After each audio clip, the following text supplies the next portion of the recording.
अमरावतीमध्ये नवनीत राणांचा पराभव झाला आणि तिथे वानखेडेंनी त्यांच्या विरोधात बाजी मारलेली आहे।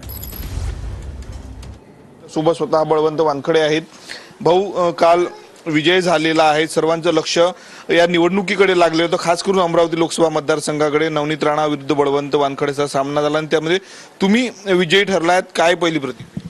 माझी प्रतिक्रिया पहिली हेच ठरेल की ही जी लढाई होती अमरावती लोकसभा मतदारसंघातील, ही धनशक्ती विरुद्ध जनशक्ती अशी होती आणि जनशक्तीचा विजय झाला, ही माझी पहिली प्रतिक्रिया आहे। आई तुमच्या सोबत आहेत, मतदानाच्या दिवशी देखील त्या सोबत होत्या अगदी, आणि काल निकालाच्या दिवशी देखील तुम्ही त्यांचे आशीर्वाद घेऊन घरून निघाला होता।